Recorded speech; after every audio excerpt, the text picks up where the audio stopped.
Chers amis, Saint Luc nous présente ce dimanche la proclamation des béatitudes par Jésus. La manière dont Luc rapporte la proclamation des béatitudes diffère de celle de Matthieu sur beaucoup de points, bien que le cœur du message soit le même. Matthieu a présenté la proclamation de Jésus sur la montagne.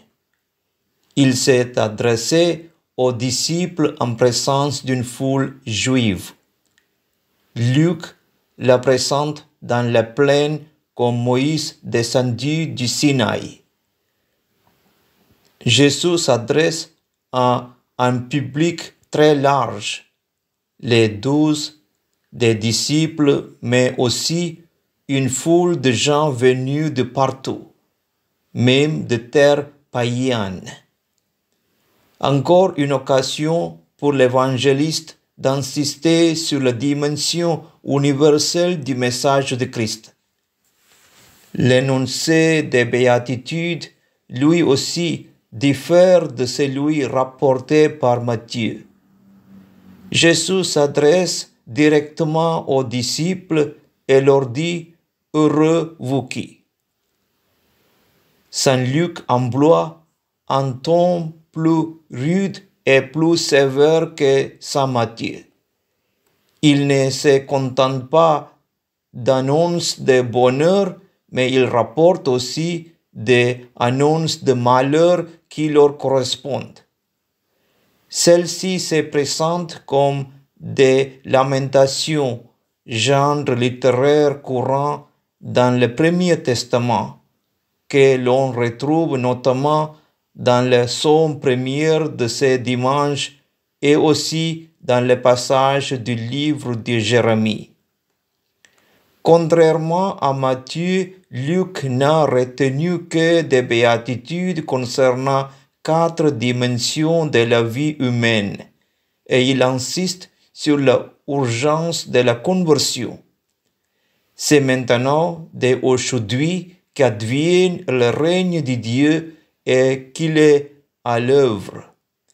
Les valeurs humaines peuvent être vécues de manière heureuse ou malheureuse, positive ou négative.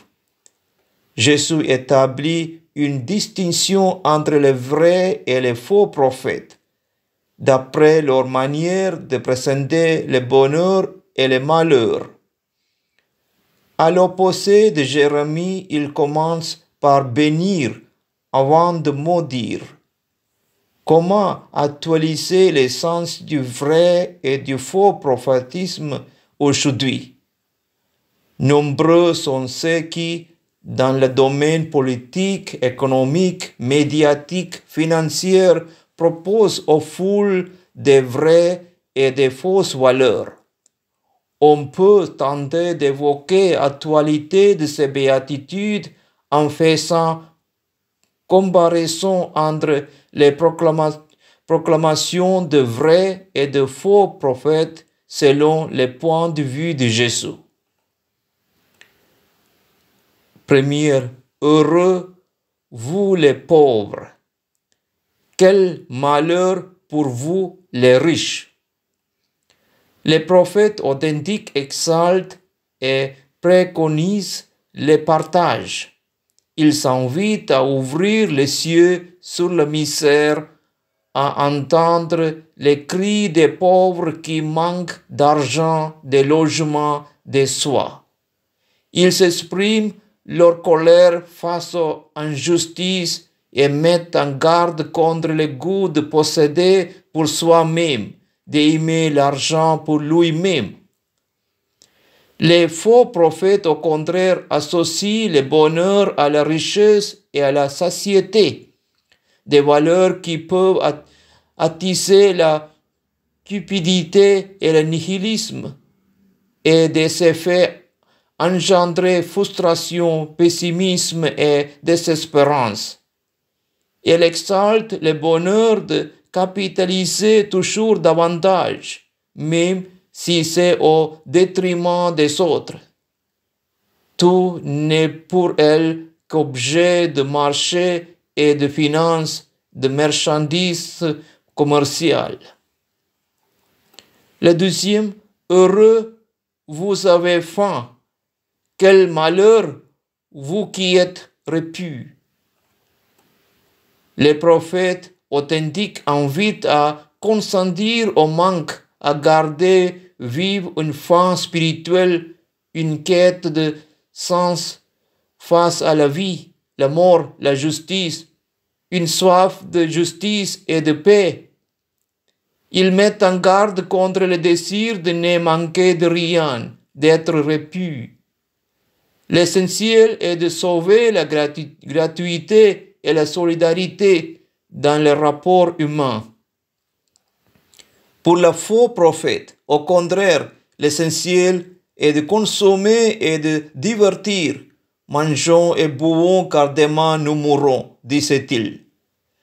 Recherchons le luxe et encombrons-nous sans vergogne des choses inutiles, quitte à piler la planète et les pays pauvres. Après nous, le déluge. Satisfaisons tous nos désirs et nos besoins et vivons repus. Heureux, le troisième, heureux, vous qui pleurez, quel malheur pour vous qui rient. Aimez-vous les uns les autres, disent les vrais prophètes. Ouvrez vos cœurs, vos yeux, vos mains à votre semblable ou différent et récitez contre les froide indifférence. Cultivez l'empathie et la compassion. Pleurez avec ceux qui pleurent et réjouissez-vous avec ceux qui sont dans la joie. Les faux prophètes, au contraire, exaltent l'individualisme, le cynisme et le sarcasme. Chacun pour soi. À quoi bon pleurer et compatir aux souffrances des autres? Face à leur misère et leur malheur, mieux vaut détourner son regard, se boucher les oreilles, se divertir et fermer ses portes. À quoi bon s'engager pour servir la solidarité et l'entraide? Tout se vaut dans les opinions et points de vue et donc vive l'indifférence. Heureux vous qui êtes rejetés, quel malheur pour vous qui êtes applaudis et adulés. C'est le quatrième.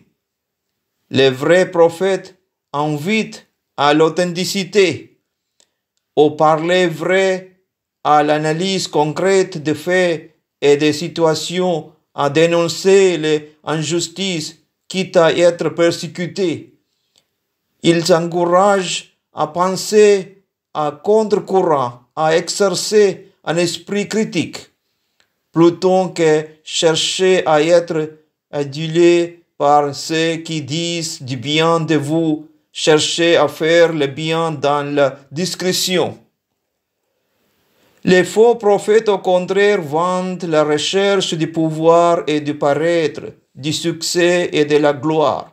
Ils recherchent la célébrité, le désir immodéré de séduire, de plaire, de donner une image embellie d'eux-mêmes. Ils s'encouragent à s'attacher au taux d'écoute, aux résultats de sondages d'opinion. Les hommes 72 dressent leur portrait, l'orgueil et leur collier, la violence, l'habit qui les couvre, leurs yeux qui brillent de bien-être, trahissant les envies de leur cœur. L'exhortation du pape François sur la sainteté présente les béatitudes comme la carte d'identité du chrétien. Donc, écrit le pape, si quelqu'un d'entre nous se pose cette question, comment fait-on pour parvenir à être un bon chrétien? La réponse est simple. Il faut mettre en œuvre, chacun à sa manière, ce que Jésus déclare dans les sermons de béatitude. Gloire au Père et au Fils et au Saint-Esprit, comme il était au commencement, maintenant et toujours, pour les siècles des siècles. Amen. Le